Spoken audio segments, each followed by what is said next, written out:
What I want to do is explain the key stages for the workshop so we can understand why it's a roadmap. It's a guide to tell us how to get there and how to create our deliverable, fit for purpose, ITIL-Lite. First of all, it's about processes.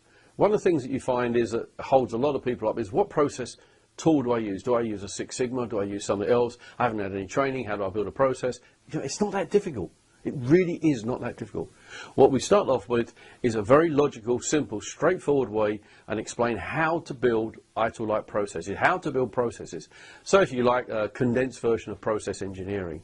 It's simple, it's effective, it's easy to use. Most of the ITIL processes, in fact all of them, are not complex. They're fairly straightforward. It's just a case of getting everything, all the activities in the right order and how to get from one activity to the next, and how to do the work instructions tells you how to do each of those activities. So we start off the day by having a look at a standard approach to building ITIL processes.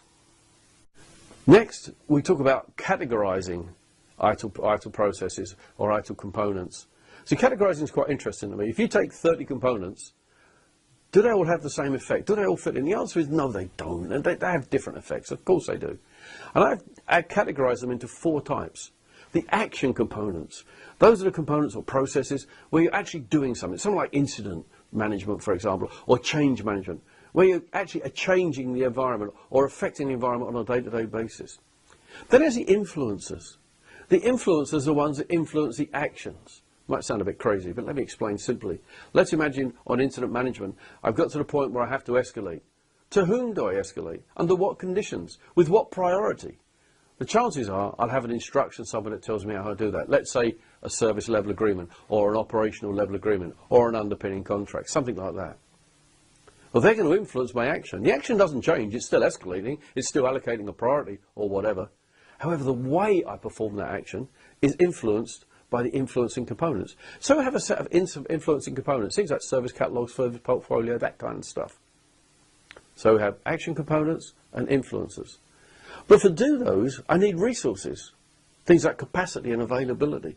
The resources provide the environment in which the actions occur so that they can deliver what the influencers want. And then finally we have the underpinning activities. Those activities are things like financial management, the things that every department has that underpins everything. So what we do here is we look at the ITIL processes and management components and so on, and we say, are they action? Are they influence? Are they resourcing? Or are they underpinning? And believe me, when you put them in that format, the whole of ITIL changes, because we can see the processes in an entirely different light and a much easier way to understand.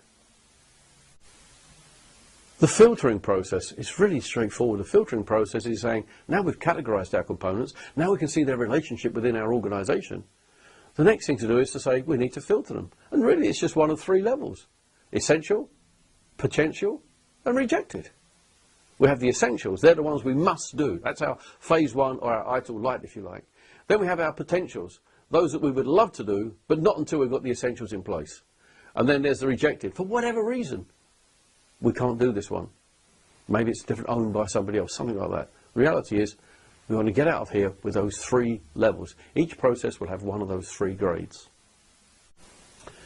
You know, if we've got the grades, if we've got the categories, what we next need to do is to relate those back to the ITIL framework.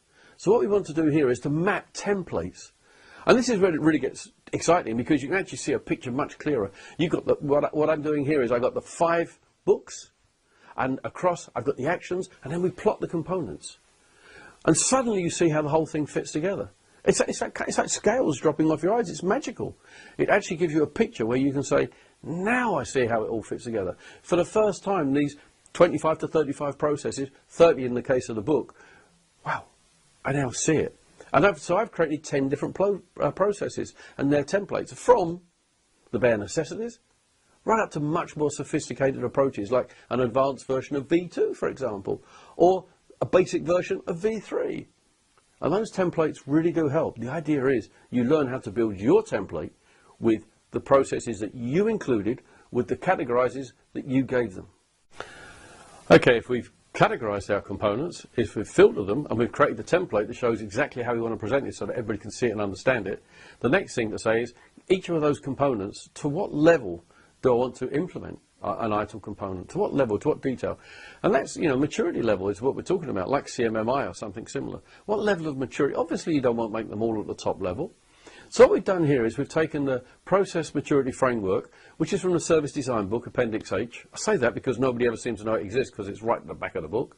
Check it out, it's really cool. And we're going to use that as a way to say to decide which levels we're going to take maturity to. Because once we've got those levels, we can then move on to the next step. So at the end of this step, we'll have everything selected and categorized and everything else as well, and also the maturity level that we want to achieve. Okay, given we've got maturity, what do we do next? Well, the answer is priorities. If I've got 5, 10, 15, 20, whatever processes, components, which order am I going to do them in? Which one am I going to do first? Which one am I going to do second? Here we look at some different ways that we can make our decision as to what we're going to do first, what we're going to do second, and for what reasons, and for whatever deliverables.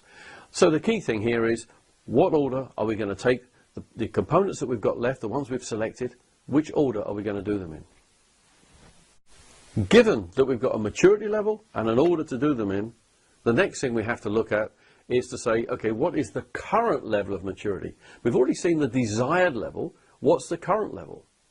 Because once we've identified the current level, for let's say incident management as an example, we want to be at level 4 or whatever, it doesn't matter, we'll both say level 4, and we're actually at level 2 at the moment.